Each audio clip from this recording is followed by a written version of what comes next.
Bonjour. Welcome back. Today we'll be talking about the 1983 release of Diana Ross's Ross. Now, this is actually the sixth album of hers to be named after her. The first one was her solo debut after she left the Supremes, entitled Diana Ross. Then she had a TV special that was released on LP called Diana in 1971. Then in 1976, she released Diana Ross again, but this time it was a new album, new songs and everything. It's just the same title as the 1970 release.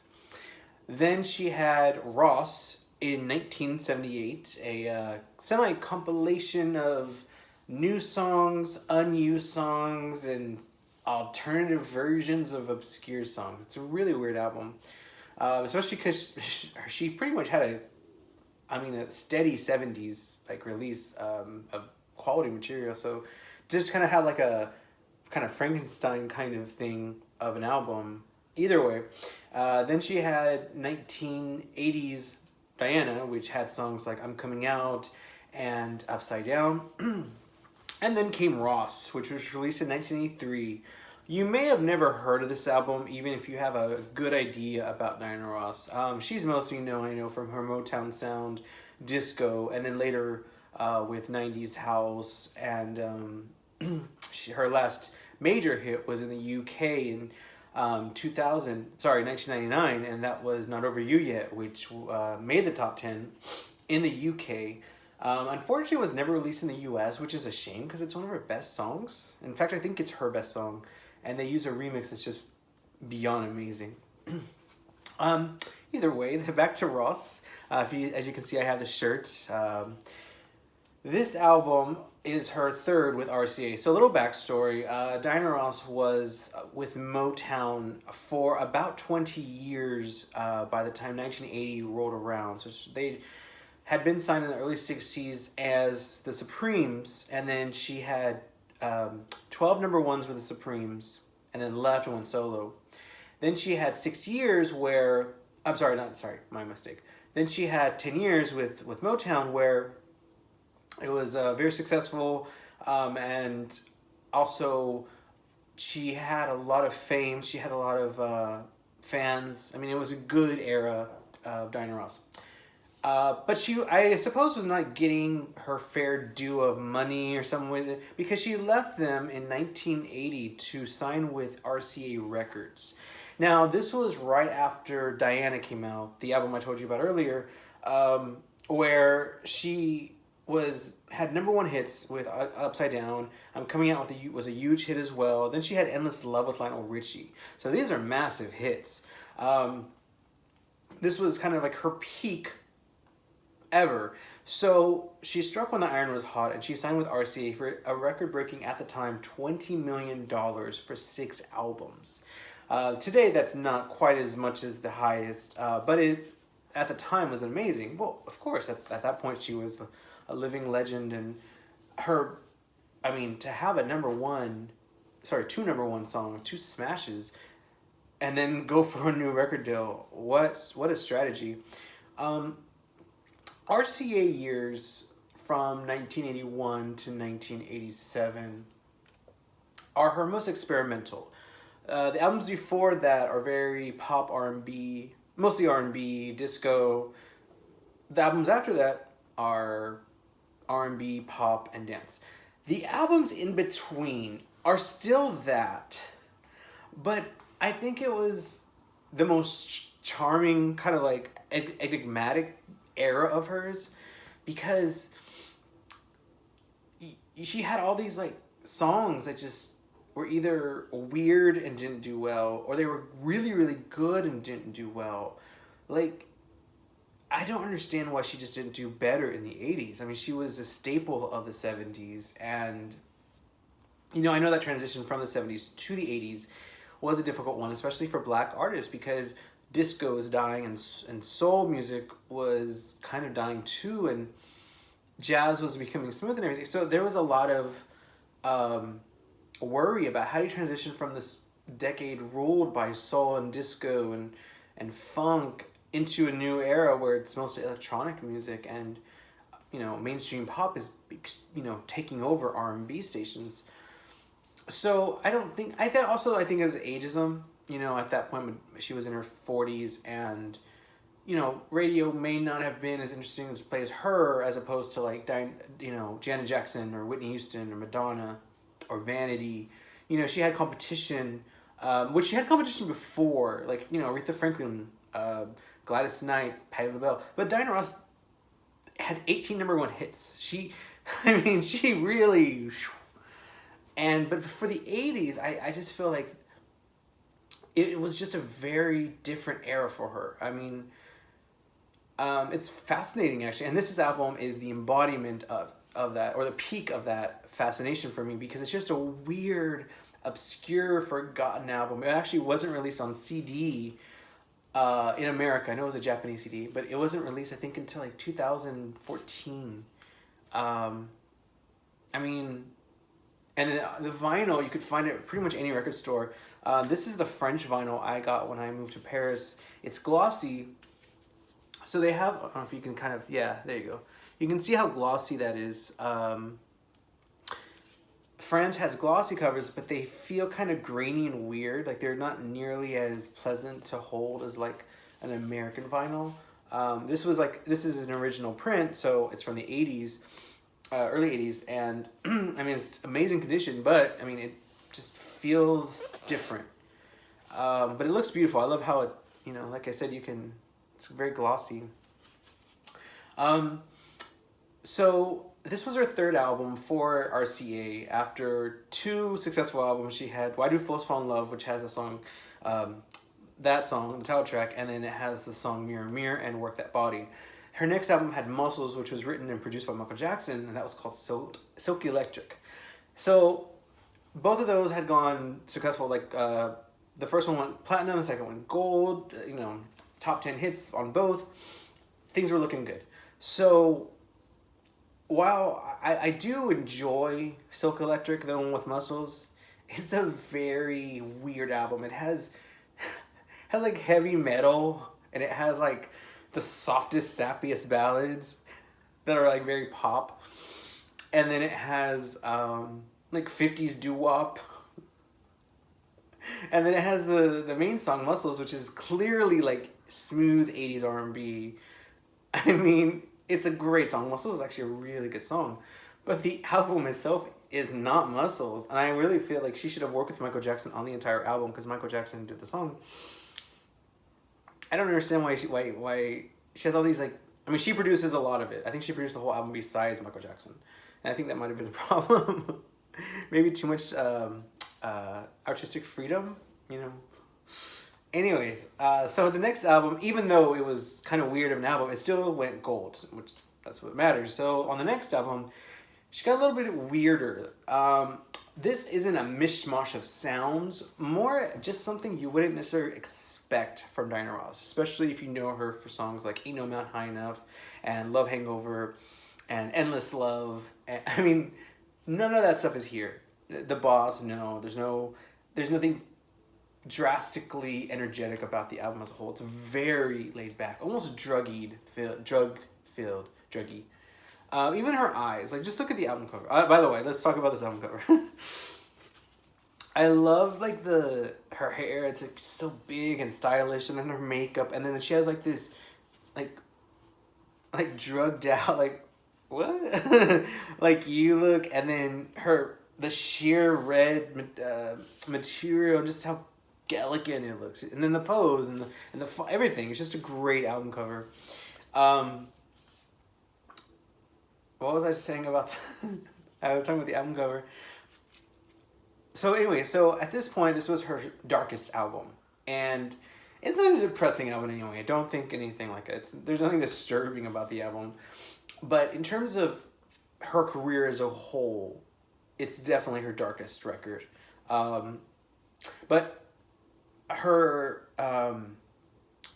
artistic input, while like in terms of the vocals themselves, she didn't produce this album like she did with Silk Electric, nor did she really write any songs. She did get co-writer's credit for the last song, Girls, which sounds like a little bit of a sequel to Work That Body sonically. But didn't have a lot of input, which I always found weird. That Diana Ross has like so many albums, and none of them, for the most part, are written by her. I think the only truly like semi-popular song written by her is "Work That Body," and that song is not popular. It was the last single of "Why Do Fools Fall in Love," and it didn't do very well in the U.S. I think like 45 or 43 or something. It was top 10 in Europe, but it's not like her most known single. So, yeah, you would think that an artist who has so many songs would have had more input in terms of songwriting, but not everybody is a songwriter. It doesn't take away from the magic with her. Like, she really embodies those songs. They kind of are hers because it's like a gift giving. Gift giving, yes. Okay, so let's talk about the album itself. It was recorded in 1983.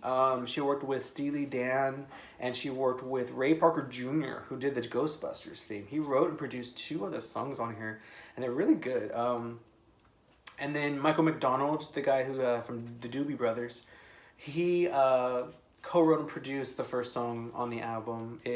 One of them was a single from Ray Parker Jr., but nothing from Michael was released as a single.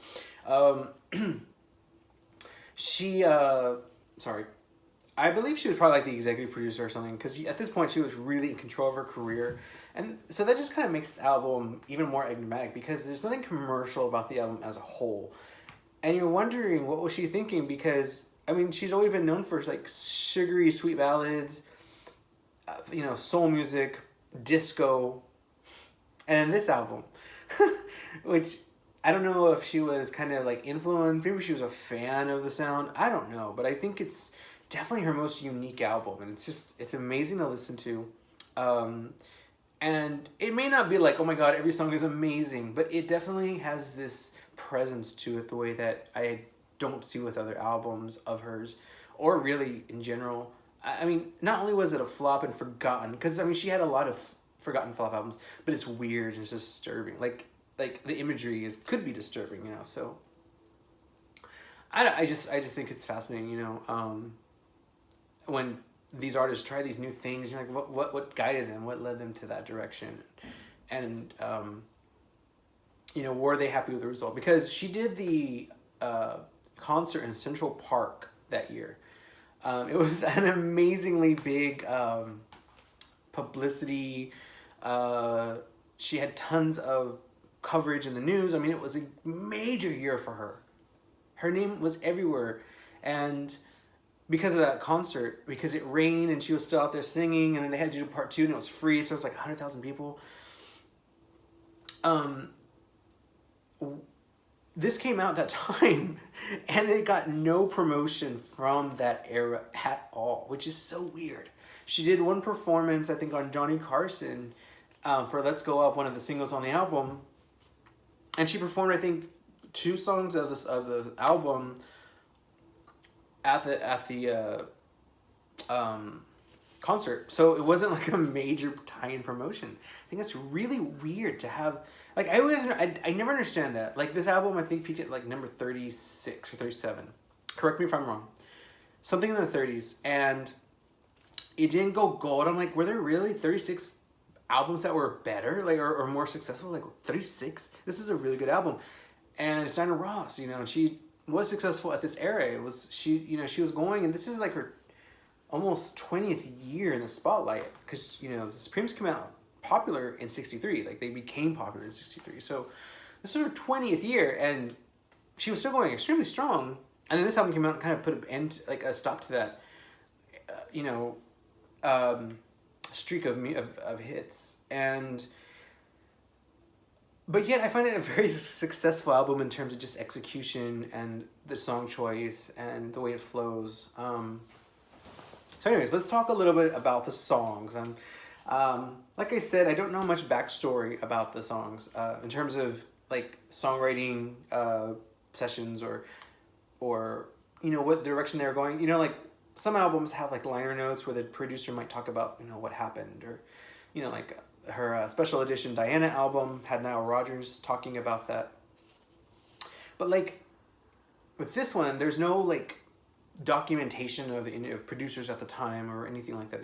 it was got very little hype, very little, interviews, promotion. I just wonder what was going on that caused that. Because her next album after this was a success, and the one before was a success. So, anyways, let's talk about the songs. So the first song is "That's How You Start Over." That's an upper beat. It's not super upbeat, but it's definitely more energetic than most of the songs on the album. I think it's in fact the most energetic song. It's about being hurt by someone, and then you have someone new in your life, and they're you got to start over. You have to move on and try. That's I think she kind of plays like the advocate of, hey, I'm watching you. You're down on yourself. You're not taking chances in love. We need to start over. So, and all of us. So, it's by Michael McDonald, like I said earlier. He was known for like soulful, blue-eyed soul music, and it shows here. There's definitely some soul, and it kind of reminds me, and most of the album does. Like, have you ever driven like on a trip, and you're going through like not the desert, but just like a barren place, and then you pass like a diner and gas station in the middle of nowhere?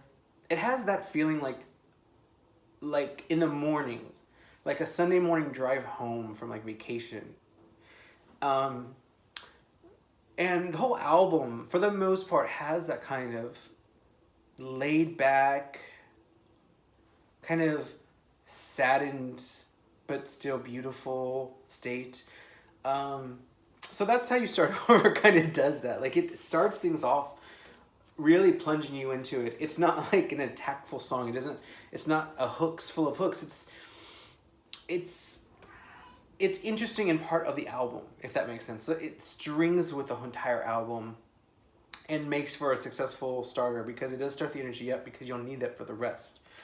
The next song is Love Will Make It Right, which is the slowest song on the album, I think. Again, it has like this weird synthesizer, repetitive background, and it's and it does that for the whole song. And the melody itself is rather simple. It's like, love will make it right. I mean, it's very, very simple. But again, it has that, country road, abandoned, drive feel. It's haunting. It's beautiful. It's weird. It's really like, what do you call it? Like minimalist.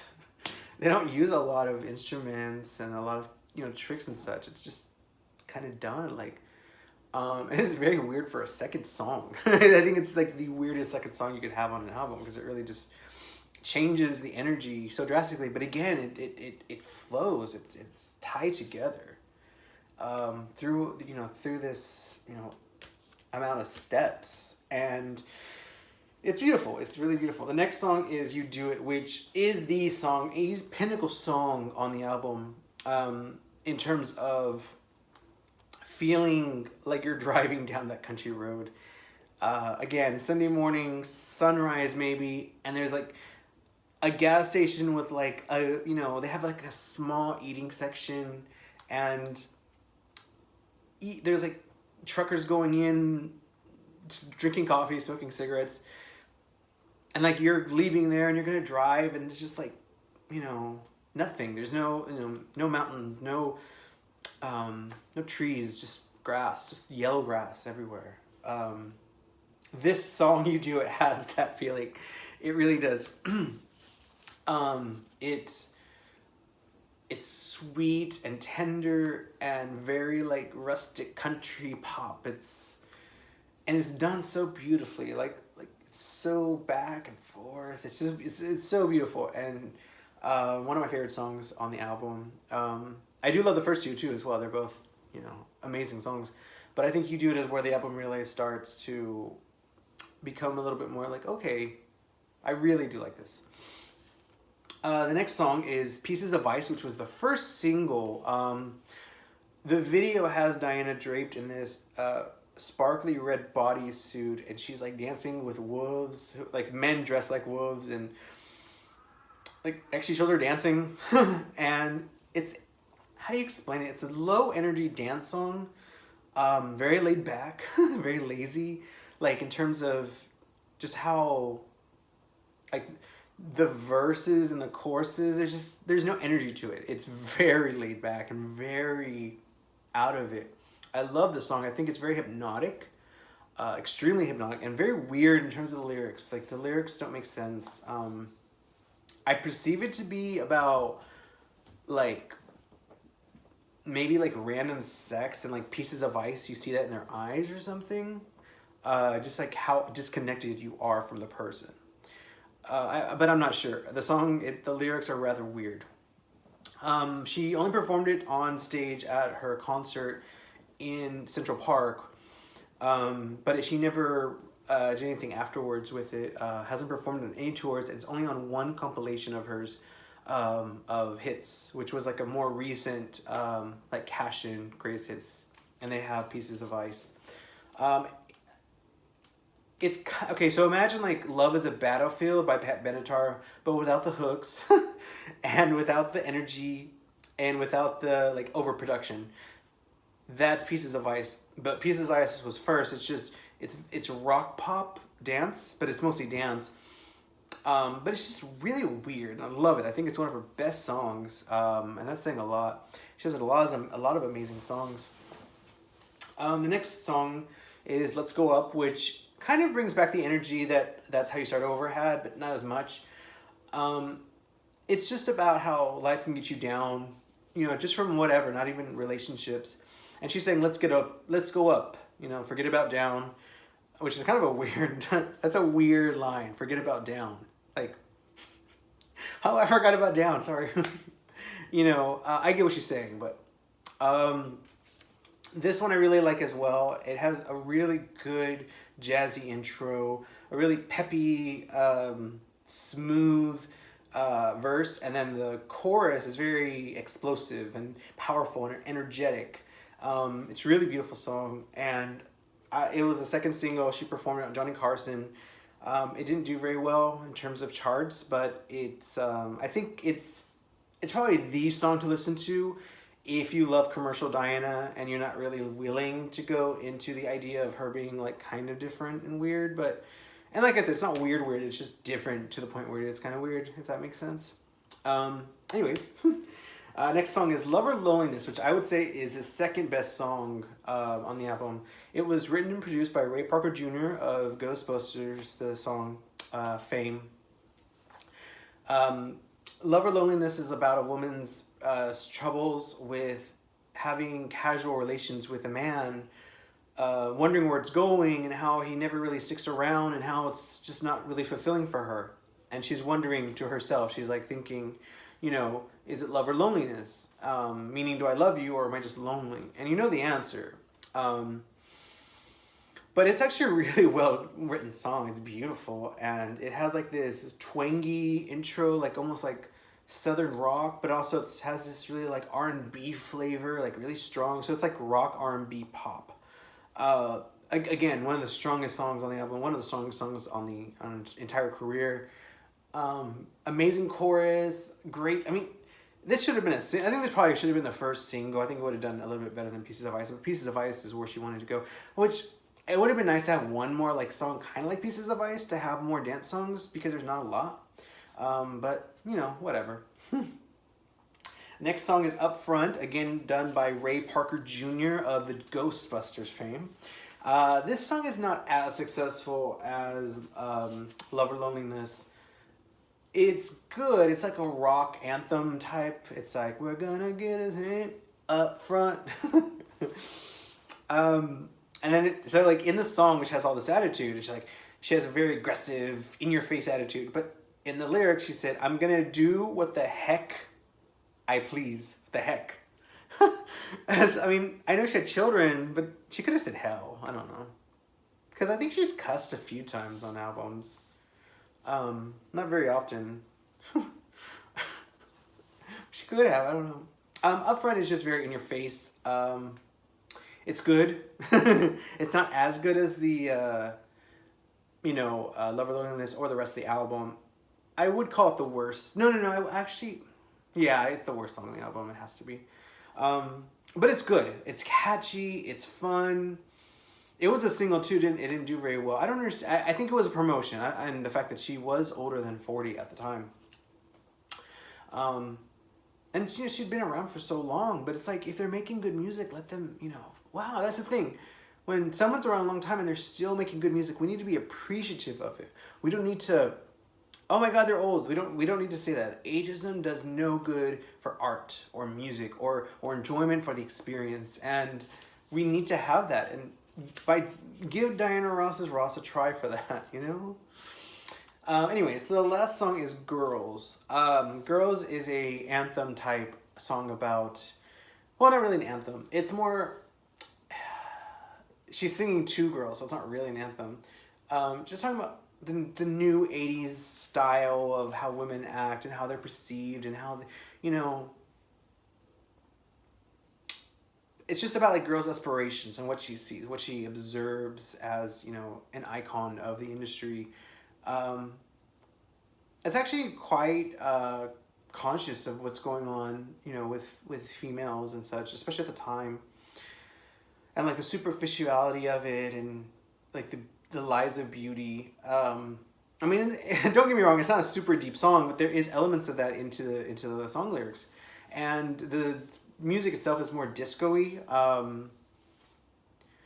It has this really like simple guitar intro. It's like dun, dun, dun, and then it has like a funk beat background. It kind of reminds me of Mirror Mirror a little bit, but it's not Mirror Mirror.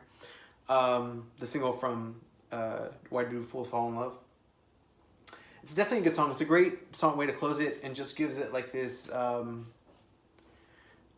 nice, like energetic, ending to a very like laid back overall album that kind of gets in your face. As like it starts off a little energetic, and then it really calms down, and then it gets up a little bit, and then it calms down again, and then it just like, you have two songs in a row that are just more in your face and energetic about things. Not necessarily better songs, just different kind. So there's only 8 songs on the album. It's not extremely diverse of a record. I wouldn't imagine that if you didn't like Love or Loneliness, you're gonna really like the album, but I think you should check it out either way. It's on iTunes, and they've released an expanded edition that includes remixes and single versions, which are always fun because Pieces of Ice, as a 12-inch single, had an extended version of the song, and I actually think it's better than the album version. They don't change anything other than the length. So the music itself is the same. They don't touch the music or the speed, but in the middle they do have more instrumental elements to it. So like it's just longer, but they change that and make it better, kind of like adding things to it. But they don't change what's already there, if that makes sense. So like if you like what it is now, I think you'll still like the 12-inch because it still has the same music and same vocals, same lyrics. They just add more to it. So literally like putting it in where it was missing before. So I imagine it probably started as a longer song and they had to edit it for albums couldn't have really like long songs, because if you have 4 or 5 songs on an album, you can't put a 7-minute, 8-minute song as one of the songs, because of vinyls only have about 22 minutes. So okay, so anyways, I have talked a lot about this album. Let's take a quick look. The back is a little damaged, but it's glossy again. It has her name, and then it has the song titles in pink. You can't really see it on camera. Then you have the inner sleeve, which I love. It's like lipstick red. It's gorgeous. It says Ross, and then the back here it says Ross again. These are the lyrics, and these are the credits. She does not say thank you to anybody. It says at the bottom, thank you. And that's it. Not thank you to anybody in specific. So here's the disc. It has a nice little label. And credits, to everybody who worked on it. I cannot stress this enough. Check this out. See if you like it. It's not for everybody. I know it's not for everybody. But I do think you would enjoy this. It's a well-crafted album. It's very musical. There's a lot of guitars and pianos and like drums. Like it's very organic. It's the most organic her music I think has ever been. And it's a shame it wasn't a big hit because I would have loved to see where she would have gone with this concept. It's really beautiful. And again, if you're looking for endless love, it's not here. There's no pop ballads really. And if you're looking for I'm coming out, it's not here. And I know that people kind of pigeonholed her to one of those two things. But I think that she is one of the few artists who can really go out of her comfort zone and succeed at it a lot of times. And we'll definitely talk more about other albums of hers on this channel. I'm a longtime fan, obviously. And I have other albums that I do want to discuss in terms of her career.